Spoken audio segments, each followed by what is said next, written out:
aussi des exemples de ça. Ce ne sera pas des Liettes, des Nancy et des Doris. Malheureusement, vous ne pourrez pas reconnaître les noms des gens que je vais vous présenter ce matin. Mais c'est quand même des gens qui sont importants.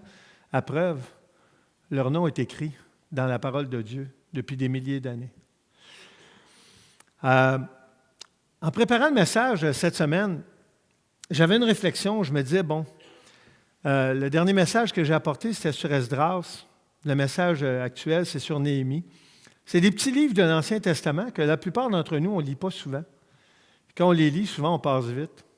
On a l'impression aussi qu'il n'y a pas beaucoup de contenu dans ces livres-là. Je ne sais pas en tout cas pour vous, mais honnêtement, ce n'est pas le genre de livre sur lequel on s'attarde. Tu sais, on peut revenir souvent dans les psaumes. On peut revenir souvent dans des livres avec un contenu extrêmement diversifié et riche. On prend juste Ésaïe, par exemple, tu sais, où il y a beaucoup de chapitres, au-dessus de 60 chapitres, tu sais, puis vraiment du contenu, là.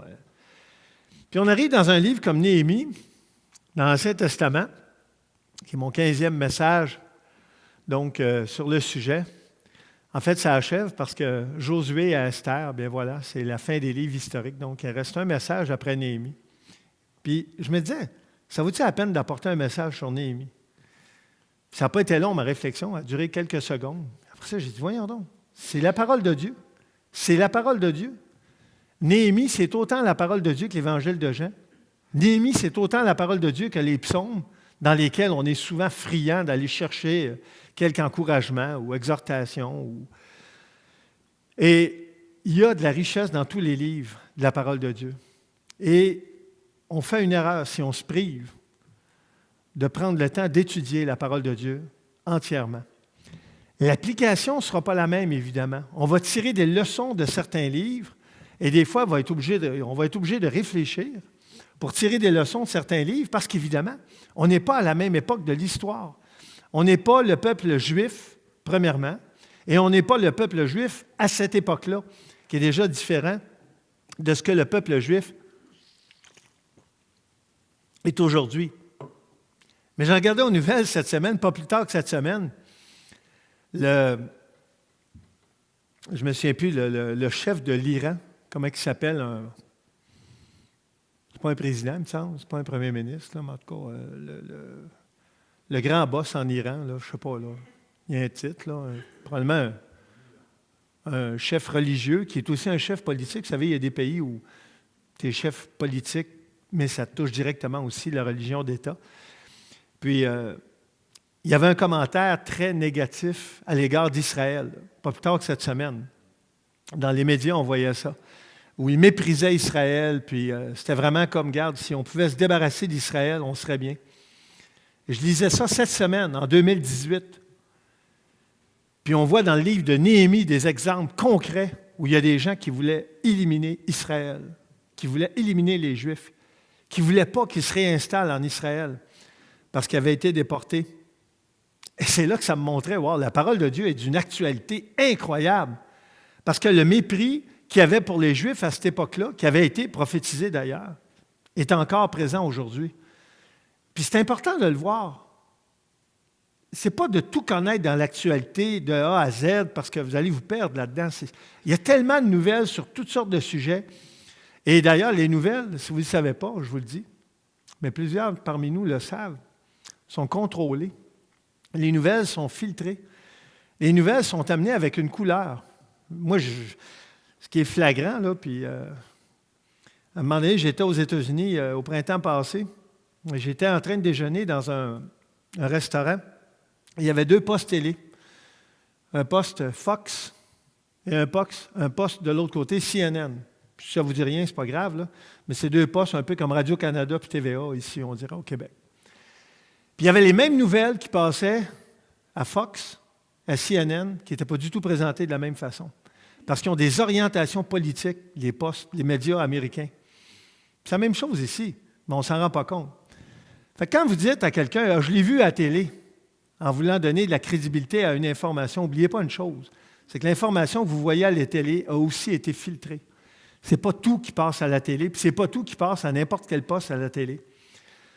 Moi, ce que j'aime, c'est que la parole de Dieu ne change pas. Elle est la même depuis toujours. Et le Dieu qui est derrière la parole de Dieu est le même également depuis toujours. Et ça, c'est rassurant. Parce que tu peux avoir des nouvelles à un poste d'information, puis tu te dis, voyons donc, c'est quoi cette nouvelle-là? Le lendemain, tu as une autre nouvelle, puis là, tu ne sais plus trop sur quel pied danser. Merci Seigneur, sa parole ne change pas. Pourquoi lire l'Ancien Testament? Une autre raison. J'avais mis 2 Timothée 3, 16 et 17. Mais Romains 15, 4 nous dit, tout ce qui a été écrit d'avance l'a été pour notre instruction. Tout ce qui a été écrit d'avance l'a été pour notre instruction, afin que par la patience et par la consolation que donnent les Écritures, nous possédions l'espérance. Si vous manquez d'espérance parfois dans votre vie, si vous êtes découragé, la parole de Dieu est une parole d'encouragement.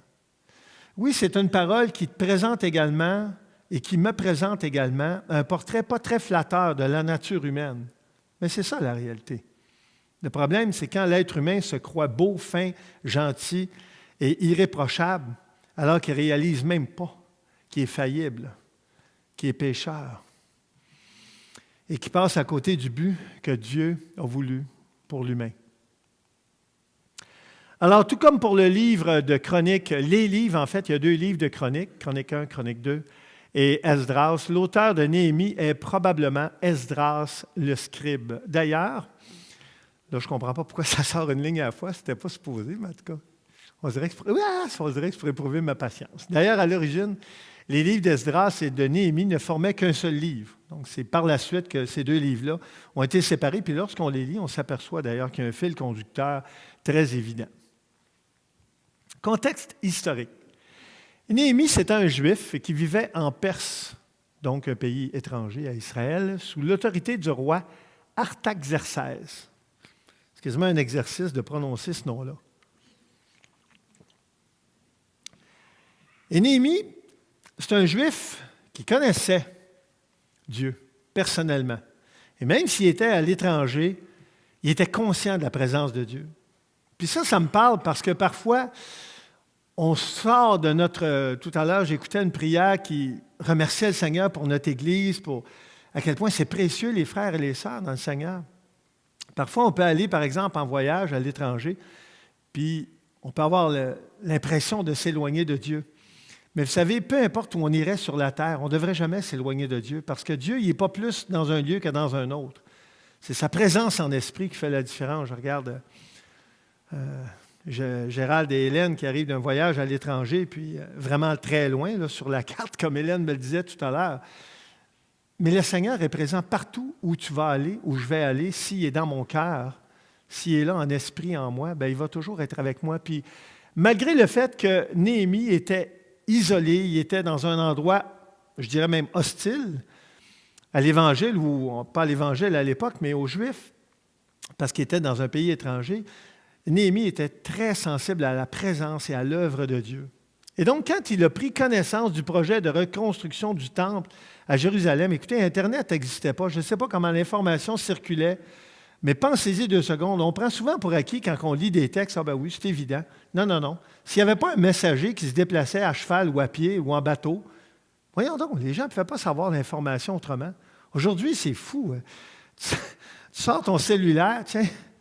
Moi, des fois, je parle avec quelqu'un, puis il sort son cellulaire, puis là, je me dis, bon, c'est ce qu'il est en train de faire. Il est en train de me donner l'information que je cherche. Tiens, c'est ça que tu cherchais. Ce n'était pas comme ça à l'époque. Mais on sait que Néhémie a su que le temple à Jérusalem était reconstruit ou qu'il y avait un projet de reconstruction. Et donc, il a décidé de se rendre à Jérusalem pour prendre charge de la reconstruction de la muraille qui protégeait la ville même de Jérusalem. Alors, ce qu'il faut comprendre, il y a 2 réalités ici. Jérusalem, il y avait la ville et dans la ville, il y avait le temple. Donc, on parle de reconstruction de temple, mais il y a également la reconstruction de la muraille qui protégeait la ville. Et des fois, ce n'est pas évident lorsqu'on lit le texte, mais est-ce qu'ils reconstruisent le temple ou ils reconstruisent la muraille? En réalité, les 2 ont fait l'objet d'une reconstruction pour la simple et bonne raison que s'ils reconstruisaient le temple sans reconstruire la muraille, ils pouvaient se faire attaquer. Donc, en protégeant la ville, en même temps, ça permettait de reconstruire le temple. Je ne sais pas si vous me suivez, là, parce que la ville, le temple était inclus à l'intérieur donc de la ville.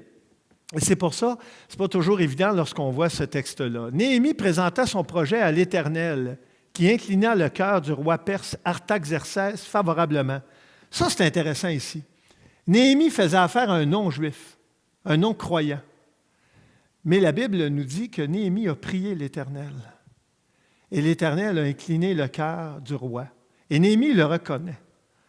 Et pas plus tard que cette semaine, en lien justement avec le congrès auquel j'ai participé, Liette est au courant de la situation. Je vais vous épargner les détails. Mais il y a eu un petit imbroglio, en tout cas dans l'organisation, en tout cas par rapport à ma présence là-bas. Et j'ai dû invoquer l'Éternel pas plus tard que vendredi matin, en vue de ce qu'allait se passer, en fait de jeudi matin, en vue de ce qu'allait se passer vendredi. Puis vraiment, j'avais quelque chose d'assez problématique, une situation problématique. Et j'ai prié Dieu, j'ai dit, Seigneur, j'ai dit, je suis vraiment dans l'embarras, je ne peux rien faire pour cette situation-là. Puis ça concernait vraiment des gens non-croyants qui n'ont aucun lien avec l'Évangile. Et donc, j'ai prié. J'ai dit, Seigneur, je te présente ça. Puis, au cours de la journée de jeudi, la situation, en tout cas, c'est, on va dire, restaurée, en tout cas, ou améliorée. Finalement, au final, bien, tout pouvait se dérouler comme ça devait se dérouler. Mais vraiment, jeudi matin, j'étais dans l'embarras d'une situation incontrôlable de ma part. Puis, le Seigneur a vraiment mis, je l'ai vu en tout cas, des personnes en place pour permettre que la situation se rétablisse. Puis pourquoi je vous dis ça? Parce que peut-être parfois, on néglige de prier parce qu'on se dit, ben oui, mais ça implique des non-croyants. Pourquoi je prierais pour que des non-croyants changent d'idée? Voyons donc. Oui, mais Dieu est capable. La Bible a dit, il incline le cœur du roi comme il veut. Et on le voit à plusieurs endroits dans les Écritures que Dieu a une influence sur les gens autour de nous. Et ne négligeons pas le fait que Dieu est capable de toucher le cœur de n'importe qui sur cette planète. Encore faut-il invoquer son nom puis s'attendre à lui. Toujours dans le contexte historique, non seulement le roi Artaxerxès a accepté de libérer son échanson, c'est-à-dire celui qui s'occupait du service du vin à la cour du roi, mais en plus, il pourvut à ses besoins physiques et lui accorda les laissez-passer pour voyager librement. Autrement dit, là, il n'a pas juste dit oui, tu peux partir, mais il a tout fait pour que le voyage de Néhémie se déroule bien. En passant, Néhémie, c'est assez particulier, il était échanson. Un échanson, c'est celui qui s'occupait du service du vin à la cour du roi. C'était le sommelier d'Artaxerxès. Quand même particulier, hein? Un homme dont le nom est un titre de livre dans la Bible qui s'occupait du service du vin à la cour d'un roi. C'est quand même original comment Dieu, des fois, nous surprend. J'ai pris conscience de ça cette semaine. C'était un sommelier de son époque, Néhémie. Mais c'était un homme de Dieu. Et c'est là qu'on voit que peu importe le travail que tu fais au quotidien, tu peux être, et je peux être un homme, on peut être un homme ou une femme de Dieu, consacré à notre Dieu, même si on a un travail qui peut sembler de l'extérieur très mondain. Sérieusement, s'occuper du service du vin, pensez-y. Y a-t-il quelque chose de plus mondain que ça? Il me semble, c'est un spécialiste de la SAQ, mais lui, il était directement chez le roi. Il allait dans la cave à vin, puis il préparait le vin, il servait ça au roi. Quand même spécial, hein, de voir comment Dieu utilise des personnes très ordinaires pour de grands ministères. Et Artaxerxès a nommé gouverneur de Jérusalem Néhémie. C'est quand même pas rien, là, nommer son échanson gouverneur de Jérusalem. Et en dépit des actions méchantes, on va le voir plus tard, des opposants d'Israël en vue de la réalisation de ce projet, la muraille fut restaurée par de nombreux ouvriers bénévoles de façon ultra efficace en moins de 8 semaines, soit 52 jours. Et ça, là, quand c'est présenté dans le livre de Néhémie, c'est pratiquement présenté comme un miracle. Parce qu'on va le voir, en tout cas, un petit peu sommairement ce matin, mais il y a eu beaucoup d'obstacles à la réalisation de ce projet-là. Toujours dans le contexte historique, cependant, Néhémie dut quitter Jérusalem pendant une douzaine d'années. Une douzaine d'années, il a dû quitter Jérusalem. Et lorsqu'il est retourné, les murailles tenaient toujours, mais le peuple de Dieu était retombé dans ses mauvaises tendances en péchant contre Dieu. Donc, le peuple de Dieu en péchant contre lui, on parle de Dieu ici. C'est alors que Néhémie prit en charge l'édification spirituelle du peuple en leur enseignant la parole de Dieu, parole vivante, transformatrice, qui restaura les Juifs de cette époque et qui restaure encore et toujours les croyants de notre époque, selon 2 Timothée 3,16. Là, je vous le dis, là, c'est phénoménal, pensez-y. Néhémie est sommelier, il devient gouverneur de Jérusalem, il s'en va là-bas et il supervise les travaux de construction, de restauration de la muraille. On s'entend que c'est un travail très manuel, très terre-à-terre. Il doit quitter pendant 12 ans, il retourne à Jérusalem, il voit que le peuple spirituellement est mort. Et Néhémie devient un homme de Dieu, de parole de Dieu, de Bible, d'enseignement de la parole de Dieu. Wow! Je regarde ça, je me dis, tu sais, des fois, on a une tendance, les humains, à donner des étiquettes à quelqu'un. Ah, lui, il est manuel. Ah, lui, il est intellectuel. Ça, là, il n'y a rien qui m'offense plus que ça. Rien qui m'offense plus que ça, moi. Parce que ça, c'est réduire notre Dieu à juste être capable de créer des personnes qui sont habiles avec leurs mains, mais pas très brillants. Là. Juste, il n'est pas pire avec ses mains. Mais ne m'en dis pas grand-chose au niveau de la tête. Là. Il n'y a pas grand-chose dans sa tête. Sérieusement. C'est pas réductionniste de faire ça. Je regarde dans ma propre famille. OK? J'ai des docteurs dans ma propre famille. Pas moi. Moi, je suis un bachelier bien simple de l'université. Là. Mais j'ai des docteurs dans ma famille qui ont fait des travaux manuels dans leur vie, qui ont été très performants dans des domaines manuels. Vraiment, là. Alors, je me dis, mais sont-ils manuels ou intellectuels? Mais voyons donc, pourquoi réduire Dieu à juste être capable de créer des humains qui sont capables de se servir de leurs mains, puis d'autres qui sont capables de se servir de leur tête? C'est pas possible d'avoir les deux. Moi, j'espère que le mécanicien qui répare mon char, il n'est pas juste manuel. Parce qu'il n'est pas intelligent, je ne veux pas lui confier mon char à réparer, voyons donc. Je ne partirai pas avec ce char-là. J'ai souvent cette discussion-là avec Martin parce qu'il est enseignant. Puis Martin le sait très bien. Écoute, ses meilleurs étudiants, Martin, ce n'est pas des étudiants qui savent juste se servir de leurs mains, ils se servent de leur tête aussi. Puis Martin lui-même, en tout cas, quel exemple? Moi, je trouve en tout cas que tu es une personne qui est très vive d'esprit, brillant, mais en même temps, tu sais te servir. Ben non, c'est vrai, mais tu sais te servir de tes mains. Alors, Néhémie, c'était un homme complet. Voilà, on va le dire comme ça, un homme complet. Il savait servir le vin. Hein? Il savait reconnaître un bon vin d'un mauvais vin. Mais il savait aussi superviser un chantier de travail. Et il savait également enseigner le peuple de Dieu sur la parole. Wow! Parle-moi de ça. Une personne qui est simplement volontaire. Dieu, prends-moi, utilise-moi comme tu veux. Dieu l'a pris puis il l'a utilisé à sa guise selon les besoins qu'il avait pour le servir. Voilà un homme de Dieu complet. Fin de la parenthèse. Et là, on va dans les passages comme tels. On ne va pas évidemment passer à travers tout le livre, mais on va regarder sommairement des passages de Néhémie. Néhémie 1, donc parole de Néhémie. L'un de mes frères et quelques hommes arrivèrent de Juda. Je l'ai questionné au sujet des Juifs réchappés qui étaient restés de la captivité. On se souvient de la période de captivité, donc des Juifs, et au sujet de Jérusalem. Ils me répondirent, ceux qui sont restés de la captivité sont au comble du malheur et de l'opprobre. Les murailles de Jérusalem sont en ruine et ses portes sont consumées par le feu. Et là, ce qui est en rouge en bas, c'est moi qui l'ai rajouté. Ça va mal, très mal même. Alors pensez-y, Néhémie apprend des nouvelles par la voix probablement d'un porte-parole qui s'est déplacé à cheval pour aller en Perse. Et il apprend que le peuple est dans le malheur et l'opprobre. Il apprend que les murailles de Jérusalem sont en ruine, que ses portes sont consumées par le feu. Donc, son peuple à lui, le peuple qui, lui, est propre, hein? Il n'a jamais renié ses origines, lui. Il n'est pas déménagé pour dire « Ah, c'est pas grave ce qui se passe en Israël. Moi, je vis une nouvelle vie maintenant, puis je ne m'occupe plus de mon passé. » Pas du tout. Il était sensible à son peuple, il était sensible au peuple de Dieu. Et quand il a appris ces nouvelles-là, ça lui a fait énormément de peine. Voici la réaction. « Lorsque j'entendis ces choses, je m'assis, je pleurai, et je fus plusieurs jours dans la désolation. » Ça, c'est la réaction d'un homme de Dieu. Il n'a pas peur de pleurer.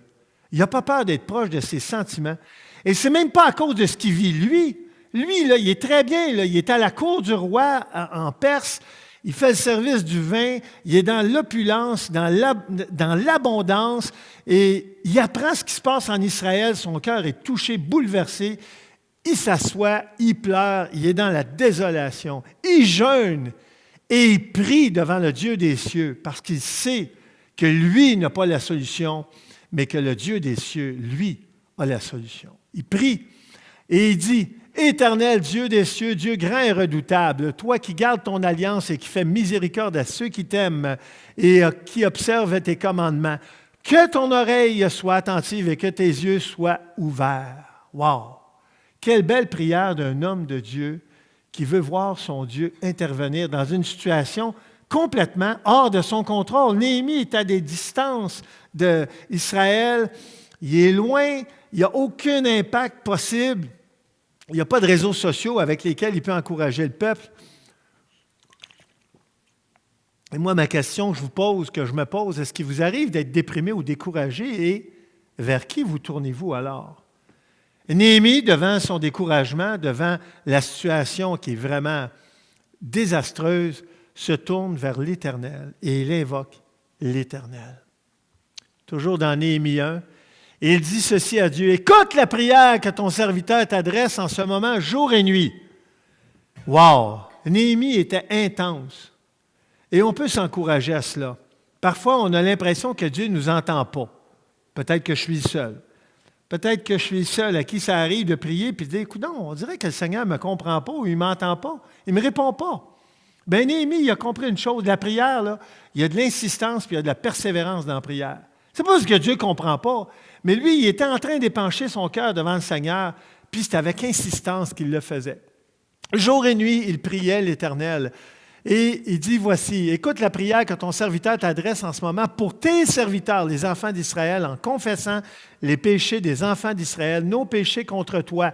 Car moi et la maison de mon Père, nous avons péché, nous t'avons offensé, et nous n'avons point observé tes commandements, les commandements que tu prescrivis. Souviens-toi de cette parole que tu donnas ordre à Moïse de prononcer. Et on va voir la suite dans la diapositive suivante, mais où je vais attirer votre attention sur ce petit texte, c'est que Néhémie s'associe au peuple.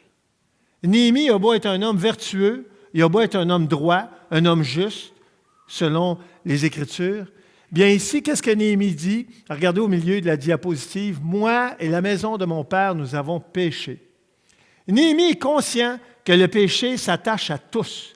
Il ne se met pas au-dessus des autres. Il se met au même niveau que les autres. Puis Yobo est en Perse et non pas en Israël, en train de vivre une situation complètement différente. Néhémie se met au même niveau que les autres en disant, regarde, Seigneur, on a besoin de toi, j'ai besoin de toi, nous avons péché. Et ça, c'est un homme, un intercesseur qui est utile pour Dieu. Parce qu'il ne se prend pas au-dessus des autres. Il y en a juste un qui est au-dessus des autres et il n'est pas ici-bas parmi nous. Néhémie donc s'associe au peuple. Et dans la suite, voici. Là, il rappelle, parce qu'on a vu tout à l'heure, je vais vous montrer dans la diapositive, souviens-toi de cette parole que tu donnais à Moïse de prononcer. Et là, il fait référence donc à l'Ancien Testament. Lorsque vous pécherez, je vous disperserai parmi les peuples. Mais si, et là, je l'ai mis en bleu, les transitions, mais si vous revenez à moi, et si vous observez mes commandements et les mettez en pratique, alors, quand vous seriez exilés à l'extrémité du ciel, de là, je vous rassemblerai et je vous ramènerai dans le lieu que j'ai choisi pour y faire résider mon nom. Et ici, il y a des vérités vraiment, vraiment particulières. Dieu avait dit au peuple, dans l'Ancien Testament, donc dans des passages précédents, dans le Décalogue, il avait dit, entre autres, lorsque vous pécherez dans les 5 premiers livres, donc les livres historiques, lorsque vous pécherez, je vous disperserai parmi les peuples. Et Dieu l'avait fait. Et Dieu l'avait fait. Et il y a des conséquences au péché. Il y en avait à cette époque-là, il y en a encore aujourd'hui. Est-ce que ça veut dire que si on pêche aujourd'hui, Dieu va nous sortir du Saguenay, il va nous sortir de notre travail, nous sortir de notre famille, de notre environnement? Non, on n'est plus à cette époque-là. Mais il y a une réalité, c'est qu'il y a une conséquence au péché, il l'avait à l'époque. Mais si vous revenez à moi et si vous observez mes commandements et les mettez en pratique, et ça, je trouve ça intéressant parce qu'il y a 3 conditions. Revenir à Dieu, observer ses commandements et les mettre en pratique. Autrement dit, si tu as une bonne intention, si j'ai une bonne intention, mais ça demeure juste une intention. Tiens, je suis conscient que j'ai un péché dans ma vie, j'ai de la misère à m'en débarrasser. Seigneur, j'aimerais ça m'en débarrasser. Mais je continue à vivre dans mon péché. En fait, il me manque la 2e et surtout la 3e étape ici. Mon intention, c'est de revenir à Dieu, parce que je suis pécheur, mais je reste dans mon péché. Alors, parce que je reste dans mon péché, finalement, je ne suis pas conséquent dans ma décision de revenir au Seigneur. Et si vous revenez à moi et vous observez mes commandements, et pour les observer, il faut les connaître, il faut les méditer. Il faut les rechercher et les mettre en pratique. Et là, c'est vraiment la phase la plus importante. Voici ce que ça dit. Quand vous seriez exilés à l'extrémité du ciel, et c'est exactement ce qui est arrivé avec les Juifs, ils ont été dispersés partout, puis pas juste une fois dans l'histoire. Quand vous seriez exilés à l'extrémité du ciel, de là, je vous rassemblerai et je vous ramènerai dans le lieu que j'ai choisi pour y faire résider mon nom. Et je crois même que la création ou la recréation, on va le dire comme ça, d'Israël en 49 fait aussi partie de ce texte-là. Je sais que ce n'est pas tout le monde qui le voit comme ça. C'est une hypothèse. Mais Israël, au début des années 40, n'avait toujours pas de pays. Le peuple était encore dispersé partout, aux extrémités du monde. Vous le savez, juste on regarde le génocide qui s'est passé durant la Deuxième Guerre mondiale. Les Juifs ont payé le prix en Titi. Et ça, ce n'était pas des Juifs qui étaient en Israël, entre autres. Les Juifs qui étaient en Pologne, puis qui étaient ailleurs aussi. Les Juifs de partout, ils ont goûté à ce génocide-là. Tout qu'un texte. Quelle belle promesse d'un Dieu qui est aussi un bon Père, un papa meilleur que tous les papas ici-bas. Jésus nous aime tant. Oui, parce qu'on sait que Dieu, le Père, c'est à travers Jésus qui accomplit cette œuvre-là, de prendre soin de nous ramener lorsqu'on s'éloigne. Ils sont tes serviteurs et ton peuple. Et là, c'est intéressant de voir comment Néhémie intercède. Ils sont tes serviteurs et ton peuple que tu as racheté par ta grande puissance et par ta main forte. Moïse faisait la même chose. Parce qu'à un moment donné, Dieu parle à Moïse de son peuple comme quoi qu'il avait la nuque raide, puis c'était un peuple qui pensait au mal tout le temps. Et Néhémie, regardez comment il fait, il intercède de la même façon que Moïse faisait, en rappelant à Dieu que ce peuple-là, c'est le peuple de Dieu. Ils sont tes serviteurs, ton peuple, ta grande puissance, ta main forte que tu as rachetée. Donc, il rappelle à Dieu, « Ah Seigneur, que ton oreille soit attentive à la prière de ton serviteur et à la prière de tes serviteurs qui veulent craindre ton nom. Donne aujourd'hui du succès à ton serviteur et fais-lui trouver grâce devant cet homme. » Il parle du roi Artaxerxès. Il dit, dans la fin de ce verset-là, « J'étais alors échanson du roi, c'est-à-dire le responsable des boissons du vin du roi. » Quelle intercession de Néhémie! Il rappelle donc à Dieu que ce sont ses serviteurs et son peuple à lui pour attirer sa compassion. Je ne sais pas si vous me suivez ici, là. C'est vraiment intéressant de voir comment il intercède. Et ça serait important qu'on intercède, je pense, les uns envers les autres comme ça. Hein? D'avoir cet amour pour les autres, le peuple de Dieu, en disant, Seigneur, ce sont tes enfants, prends-en soin, ramène-les. Hein? Quand on intercède pour quelqu'un, des fois, qui s'est éloigné, par exemple, du Seigneur, des fois, on est dur dans notre intercession, on est dur dans nos commentaires, on est dur dans nos pensées, des fois, envers quelqu'un qui s'est éloigné du Seigneur. Et pourtant, personne n'est à l'abri. On est fragile, qui que nous soyons. Alors, lorsqu'on intercède pour les autres, ayons ce cœur-là d'intercéder avec une telle grâce. Et Néhémie 2 nous dit « Jamais je n'avais paru triste en sa présence, en présence du roi. » Et sûrement que Néhémie était rempli du fruit de l'esprit, qui est aussi la joie. Le roi me dit « Pourquoi as-tu mauvais visage? Tu n'es pourtant pas malade, ce ne peut être qu'un chagrin du cœur. » Le roi avait assez de discernement pour comprendre un chagrin du cœur. Quelqu'un qui n'est jamais malade, puis tu vois qu'il ne file pas, bien, tu sais qu'il n'est pas malade dans le corps, mais il y a d'autres choses. Et je répondis au roi, « Comment n'aurais-je pas mauvais visage lorsque la ville où sont les sépulcres de mes pères est détruite et que ses portes sont consumées par le feu? » Néhémie était un homme foncièrement joyeux, sûrement habité du fruit de l'esprit, mais aussi vrai. Autrement dit, ici, lorsque le roi interpelle Néhémie, il voit que Néhémie n'est pas comme d'habitude, mais Néhémie, ce n'est pas un gars de façade, ce n'est pas un hypocrite. Il est en train de montrer au roi la réalité de sa vie à lui, dans son cœur. Il est triste. Et il le montre au roi. Il n'a pas honte de se montrer tel qu'il est, de vivre sa tristesse en présence du roi. Toujours dans Néhémie 2, le roi me dit, « Que demandes-tu? » Et là, regardez comment c'est intéressant, le verset, comment il est écrit. « Je priai le Dieu des cieux et je répondis au roi. » La façon que je vois ça, là, Néhémie, là, il est dans une communion incroyable avec le Seigneur. Le roi lui parle, et dans la réponse, ça dit « Je priai Dieu et je répondis au roi. » Et ça ne dit pas ici qu'il y a un délai entre les deux, là. Alors moi, j'ai l'impression que Néhémie était vraiment un homme de Dieu qui mettait le Seigneur toujours premier. Tu me demandes de quoi? Le roi lui demande de quoi? Au lieu d'y répondre tout de suite, il prie, puis il répond. Mais ça devrait nous inspirer, nous autres aussi. à prendre le temps de prier, de mettre en prière toutes les décisions qu'on peut prendre, des fois les réponses qu'on va donner lorsque quelqu'un nous pose une question, même quand ça n'a pas de lien avec la foi. Et dans ce cas-là, ça n'avait pas de lien directement, c'est un non-croyant qui lui parle. Et je répondis au roi, si le roi le trouve bon, et si ton serviteur lui est agréable, envoie-moi en Juda vers la ville des sépulcres de mes pères pour que je la rebâtisse. Il plut au roi de me laisser partir. Puis je dis au roi, si le roi le trouve bon, qu'on me donne des lettres pour les gouverneurs de l'autre côté du fleuve, afin qu'ils me laissent passer et entrer en Juda. Le roi me donna ces lettres. Et regardez comment il interprète la situation de Néhémie. Ça, c'est un homme branché sur le Seigneur. Car la bonne main de mon Dieu était sur moi. Ce n'est pas un gars qui met ça sur le compte du hasard. Il le sait qu'il a prié Dieu. Donc, comment il interprète la réponse? Comme une réponse de Dieu. La bonne main de mon Dieu était sur moi. Et j'aime beaucoup voir, simplement, c'est un homme de foi, c'est un homme d'engagement envers Dieu. Il voit le Seigneur clairement dans sa vie. Il l'exprime aussi comme ça. Vous voyez le malheureux état où nous sommes. Venez, rebâtissons la muraille de Jérusalem et nous ne serons plus dans l'opprobre. Alors, ce passage-là, ça se déroule en Israël. C'est Néhémie qui s'adresse aux Juifs. Et voici comment Néhémie, en plus, il continue à parler. Il dit, je leur racontais, là, il parle aux Juifs, comment la bonne main de mon Dieu avait été sur moi et quelles paroles le roi m'avait adressées. Et voici la réponse des Juifs. Ils dirent, levons-nous et bâtissons. Ils se fortifièrent dans cette bonne résolution. Ce qui est intéressant ici, c'est que Néhémie, c'est un homme de foi, mais il partage sa foi. Il dit aux Juifs, il dit, regardez, j'ai prié, Dieu a répondu à ma prière. Et là, les Juifs, en réponse à ça, ils disent, regarde, si Dieu a répondu à ta prière, c'est parce que c'est la volonté de Dieu qu'on rebâtisse, on va rebâtir. C'est un homme qui n'a pas peur de dire que ses convictions viennent de Dieu. Ils ne viennent pas de sa chair à lui. Mais il y a un mais.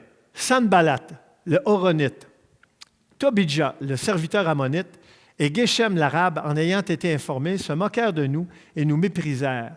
Et ils dirent, que faites-vous là? Vous révoltez-vous contre le roi. Alors, ces personnes-là, ce n'étaient pas des Juifs, c'était des personnes qui s'opposaient aux Juifs et qui se sont opposées, on le voit là, dans plusieurs chapitres de Néhémie, ces trois noms-là revenaient, Sanballat, Tobidja et Geshem. C'était vraiment des opposants à Israël et à tout projet qui pouvait être bénéfique pour les Juifs. Et je leur fis cette réponse, « Wow! Un homme de foi. Le Dieu des cieux nous donnera le succès. Nous, ses serviteurs, nous nous lèverons et nous bâtirons. » Néhémie a un sens de l'entrepreneurship et un leadership que Dieu mettra à profit pour son œuvre. Pensez-y, rappelez-vous-en, Néhémie, c'est un sommelier. Néhémie, c'est un échanson. C'est un simple homme qui fait le service du vin à la cour du roi. Il s'en va en Israël, puis il devient un leader de Dieu pour son peuple. Et il est capable de répondre à ses ennemis avec le Dieu présent dans son texte. Dieu des cieux nous donnera le succès. Et on va voir dans la suite la réponse de Dieu. Ceux et celles qui ont rebâti les murailles et les portes de Jérusalem. Savez-vous pourquoi j'ai mis cette liste-là?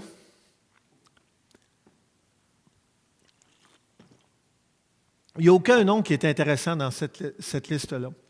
Vous appellerez probablement jamais un de vos enfants de ce nom-là, ou vous verrez jamais, peut-être Benjamin, là, ça pourrait passer, là. Mais Palal, Réhum, Anania, Hanoum, Jedadja, Rephadja, Gabaon, Jojada, Meshulam, Mélatia, Jadon, Uziel, Malkiya, écoute, Binui, Palal, tu regardes ça, les Néthéniens, il n'y a personne de ça ici. Vous savez pourquoi j'ai mis ces noms-là? Pour vous montrer une chose toute simple. Le projet de la restauration de la muraille de Dieu a été fait par ces personnes-là. Et leur nom est dans les Écritures. Et on ne lit jamais ces noms-là. On passe bien vite dessus. Mais vous savez quoi? C'est quoi la différence entre ces personnes-là et vous et moi? Ce sont des gens ordinaires qui ont fait une œuvre de Dieu, et cette œuvre-là, elle est relatée dans la parole de Dieu, parce qu'elle faisait partie du plan de Dieu. Et actuellement, à notre époque, nous sommes le peuple de Dieu qui faisons son œuvre. Non, n'est pas écrite notre œuvre à travers les Écritures, mais Dieu la voit. Dieu la connaît. Il l'enregistre. Il sait ce qu'on fait pour lui. Et moi, je vais vous encourager pour que chacun ici présent, homme, femme, enfant, moins jeune, ado, on soit sensible à ça, puis que ça nous donne le goût de dire, moi, Seigneur, je voudrais faire partie aussi de ton œuvre. Non, tu n'aurais peut-être pas ton nom dans la Bible, mais tu sais quoi, ces personnes-là ne savaient pas qu'il y aurait leur nom dans la Bible. Mais il est là. Il est là parce qu'un jour, Dieu a inspiré par son Saint-Esprit un auteur, on l'a vu, c'est Esdras, probablement, qui a écrit le livre de Néhémie. Puis Dieu a dit à Esdras, Esdras, tu vas mettre le nom de chaque personne qui a été impliquée dans la restauration des murailles de Jérusalem. Et tout leur nom apparaît là, et c'est des gens ordinaires. Puis regardez même à la fin, les orfèvres et les marchands. J'ai même mis un nom en rose. Est-ce que vous le voyez en rose? Shallum et ses filles. Il y a même eu des filles, ce qui était vraiment rare à cette époque-là, qui ont été impliquées dans le projet de restauration des murailles de Jérusalem. Et leur nom, il n'est pas là parce qu'ils étaient probablement trop nombreuses, mais c'était les filles de Shallum. Ça, on le sait, les filles de Shallum. Leur nom est là dans la Bible. Ces femmes-là ont été au service de l'œuvre de Dieu dans quelque chose de tout simple. Restaurer les murailles. C'est-tu un grand ministère? C'est-tu un ministère spirituel à la vue et au su de tous? Un spectacle qui a eu lieu à la Place des Arts à Montréal par un groupe de croyants. Puis là, tout d'un coup, wow, ils passent aux nouvelles, ces personnes-là. Ça, on aurait compris, là. Non, ils ne sont pas à la Place des Arts. Ils sont en train de travailler dans la poussière. Ils sont en train de travailler, mon ami, dans l'adversité. Parce qu'en plus, je n'ai pas mis tous les détails, mais le peuple était constamment menacé par leurs ennemis. Et ça dit, je ne vous l'ai pas mis le texte, mais peut-être je l'ai mis, je ne m'en souviens plus tout à l'heure, peut-être qu'il va apparaître, mais on voit même dans le texte de Néhémie qu'à un moment donné, il travaillait avec un outil à la main, puis une arme dans l'autre main. Je ne sais pas si vous avez déjà travaillé manuellement, certains d'entre vous, avec deux outils, mais c'est déjà pas facile d'en avoir un. Mais eux autres, il y avait un outil dans une main, probablement la main droite, la plupart d'entre eux étaient droitiers, et dans l'autre main, il y avait une épée pour se défendre. C'est comme ça qu'ils ont reconstruit une muraille en 52 jours. Une œuvre incroyable, avec des opposants. Puis ils travaillaient jour et nuit. Et ça, c'est-tu du monde consacré? Wow! C'est eux autres, des inconnus. Zaruk, Zakur, Zéna, Mérémoth, Meshulam, Tada et Tekoé. Tous des noms bizarres, mais du monde qui sont précieux aux yeux de Dieu. Leur nom est dans la parole, éternellement. Wow! C'est ça l'œuvre de Dieu. C'est avec des gens ordinaires, mais qui font ce que le Seigneur leur demande. Néhémie 4. Lorsque Sanballat, c'est lui, un des méchants, là, Tobidja, on les voit, là, l'ammonite, là. Lorsque Sanballat apprit que nous rebâtissions la muraille, il fut en colère et très irrité. Les Juifs avaient vraiment des opposants. Ce n'étaient pas des Iraniens, mais ce n'était pas plus gentil là, qu'aujourd'hui, là, si ça se trouve. Il se moqua des Juifs. Et Tobidja, l'ammonite, dit qu'ils bâtissent seulement. Si un renard se lance, il renversera leur muraille de pierre. Wow! Il y avait du mépris envers les Juifs. Et regardez la réponse de Néhémie. Écoute, ô notre Dieu, comme nous sommes méprisés, fais retomber leur insulte sur leur tête, ne pardonne pas leur iniquité, et que leur péché ne soit pas effacé de devant toi, car ils ont offensé ceux qui bâtissent. Néhémie protège le peuple de Dieu. Néhémie a à cœur le peuple de Dieu. Nous rebâtîmes la muraille qui fut partout achevée jusqu'à la moitié de sa hauteur. Et le peuple prit à cœur ce travail. Le peuple du monde ordinaire, comme vous et moi. Mais il y a une chose importante à retenir avec ce texte-là. Autrefois, sous la loi, les Juifs désiraient le malheur de leur ennemi. Regardez, c'est pas doux, là, la prière. Fais retomber leur insulte sur leur tête. Ne pardonne pas leur iniquité. Que leur péché ne soit pas effacé de devant toi. Mais maintenant, on est sous la grâce. Et s'il y a des gens qui nous méprisent, on doit exercer la grâce envers eux. Ne l'oublions pas. Parce qu'on peut être aussi attaqué par des personnes de l'extérieur, nous, le peuple de Dieu. Mais Sanballat, Tobidja, les Arabes, les Ammonites et les Asdodiens, wow, tout qu'un nom, hein? Je me suis pratiqué pour vous le dire, mais je ne vais pas le répéter, furent très irrités en apprenant que la réparation des murs avançait et que les brèches commençaient à se fermer. Ils se liguèrent tous ensemble pour venir attaquer Jérusalem et lui causer du dommage. Il y avait de l'opposition à l'œuvre de Dieu ici. Nous priâmes, wow, quelle belle réaction! Ils ne sont pas partis avec le fusil, mon ami, mais il n'y a pas des fusils, mais les épées, les flèches, puis les arcs, puis le lance. Puis le char, nous priâmes notre Dieu et nous établîmes une garde jour et nuit pour nous défendre contre leur attaque. Prière et action, les deux sont là. Ça ne veut pas dire que parce que tu es méprisé ou tu as une épreuve dans ta vie, que tu dois seulement prier, mais la prière, c'est la première réaction à avoir dans une épreuve. Ensuite, relève tes manches puis fais ce que tu as à faire. C'est ce que je dois faire, c'est ce que tu dois faire. C'est ce qu'ils ont fait. Mais étant levé, je dis aux grands, aux magistrats et au reste du peuple, ne les craignez pas. Quel homme de Dieu, Néhémie, encore une fois. Sommelier, superviseur de chantier de travail, mais un homme au cœur consacré au Seigneur. Souvenez-vous du Seigneur, grand et redoutable. Voilà le Dieu de Néhémie, le Dieu que les Juifs d'Israël avaient oublié à cette époque-là. Et combattez pour vos frères, pour vos femmes, ça dit dans le texte, pour vos enfants, pour vos maisons. Et la question que je vous pose, que je me pose, à quoi ou à qui pensons-nous lorsqu'une épreuve survient? Est-ce qu'on pense à prier, premièrement, quand ça va mal? Ça ne veut pas dire de ne pas faire ce que tu as à faire, mais la première réaction, ça devrait être la prière. Lorsque nos ennemis apprirent que nous étions avertis, voici, Dieu anéantit leur projet et nous retournâmes tous à la muraille, chacun à son ouvrage. Depuis ce jour, la moitié de mes serviteurs travaillaient et l'autre moitié était armée. Les chefs étaient derrière toute la maison de Juda. Ceux qui bâtissaient la muraille et ceux qui portaient ou chargeaient les fardeaux travaillaient d'une main et tenaient une arme de l'autre. C'est ça que je vous disais tout à l'heure. C'est exceptionnel, c'est phénoménal. Puis on reconstruit tout ça en 52 jours parce que le Dieu des cieux était avec eux. L'ouvrage est considérable et étendu, et nous sommes dispersés sur la muraille, éloignés les uns des autres. Au son de la trompette, rassemblez-vous auprès de nous. C'est Néhémie qui parle vers le lieu d'où vous l'entendrez sonner. Notre Dieu combattra pour nous. Wow! Ça, c'est beau, ça. Ça, c'est un homme de foi. Il savait que le combat, ce n'était pas un combat de la chair, mais un combat de l'esprit. Un combat de Dieu. Le Seigneur est puissant pour nous délivrer de nos épreuves. Encore faut-il lutter avec lui.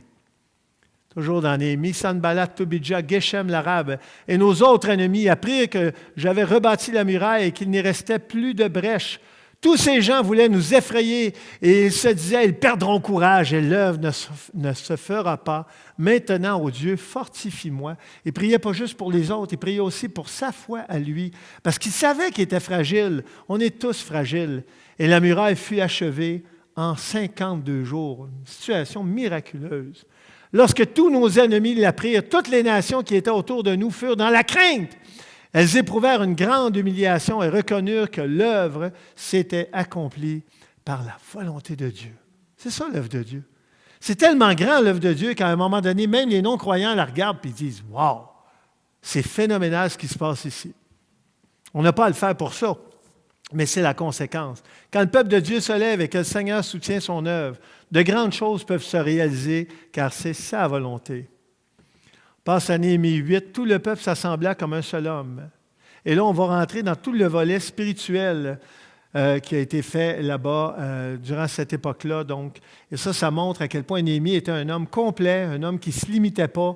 Il était aussi un homme de la parole, un homme de la Bible, un homme de Dieu qui aimait Dieu et qui aimait sa parole. Il dit à Esdras, le scribe, d'apporter le livre de la loi de Moïse prescrite par l'Éternel à Israël. Et le sacrificateur Esdras apporta la loi devant l'assemblée composée d'hommes et de femmes et de tous ceux qui étaient capables de l'entendre. D'hommes, de femmes et de tous ceux qui étaient capables de l'entendre. Ça me parle, ça.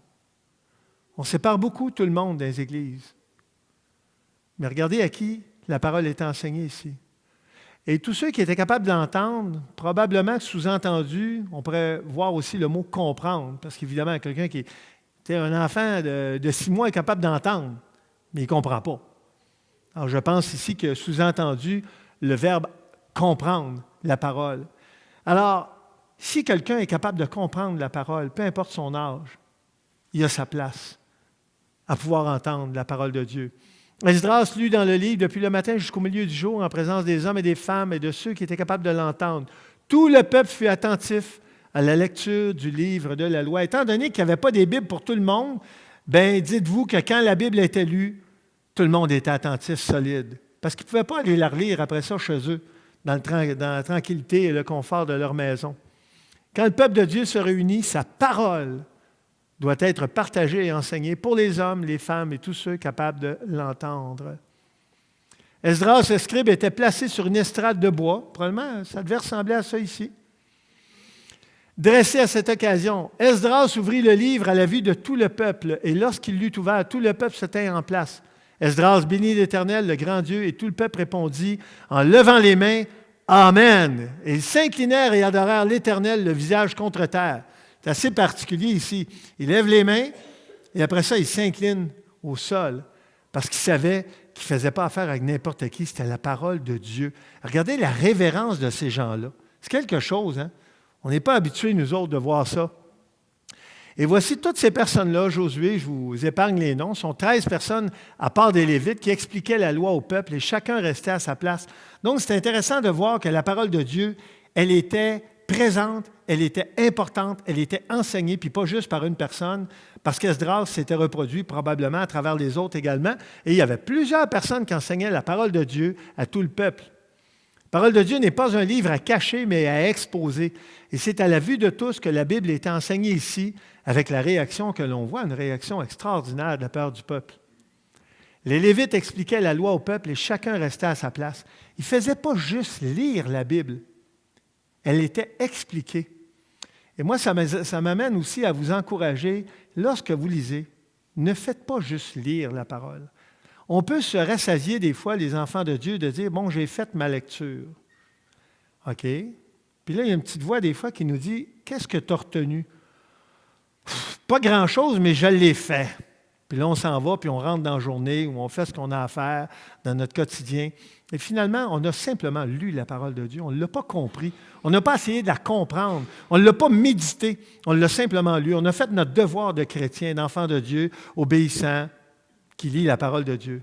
Il faut aller un petit peu plus loin que de la lecture. De la lecture, là, c'est comme tu écoutes une émission à télé, puis quelqu'un te demanderait, c'est quoi que tu as écouté? Oh, y avait-tu un message à l'église un matin? Oui, c'était quoi? Je ne sais pas. Il y avait un grand en avant, là, il avait l'air en air. Là. Ils lisaient distinctement dans le livre de la loi de Dieu et ils en donnaient le sens pour faire comprendre ce qu'ils avaient lu. Ça, là, c'est un passage là, des Écritures. C'est pas moi qui l'ai écrit. Là. C'est un passage des Écritures. Donc, on voit clairement que ce n'était pas juste de la lecture, c'était également de donner le sens de la lecture. Et c'est pour ça que dans cette assemblée ici, lorsque la parole de Dieu, elle est présentée, elle est aussi enseignée, elle est expliquée pour que chacun, on puisse la comprendre, la mettre en pratique. Lecture et interprétation des textes. Il est clair ici que la lecture était destinée à tous, hommes, femmes et tous ceux capables de la comprendre. Ensuite, les textes étaient expliqués au peuple afin que chacun comprenne pour le pratiquer concrètement.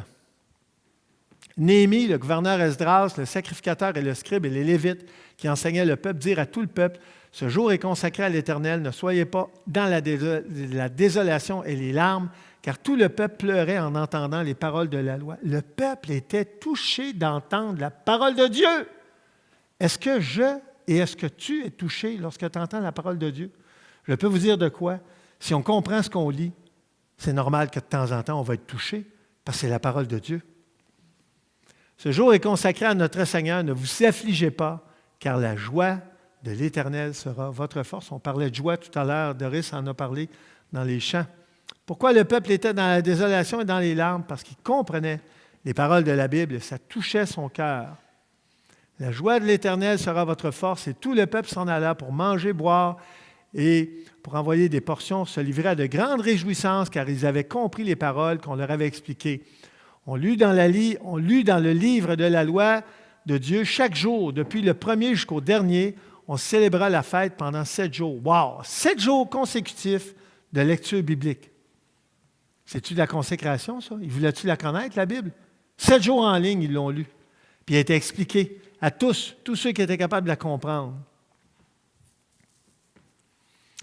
Et j'achève avec Néhémie 9. Le 24e jour du même mois, les enfants d'Israël s'assemblèrent lorsqu'ils furent placés. Et c'est toujours dans le même livre de Néhémie où on voit qu'ils relisent encore la parole. Ils avaient soif de la Bible. C'est incroyable. On lit ça, Néhémie, là, puis à partir du chapitre 8, là, on se dit, mais voyons donc. Oui, ils avaient soif de la parole parce qu'ils ne connaissaient pas. On lut dans le livre de la loi de l'Éternel, leur Dieu, pendant un quart de la journée. Ça représentait 3 heures de temps. Et pendant un autre quart, ils confessèrent leurs péchés et adorèrent l'Éternel, leur Dieu.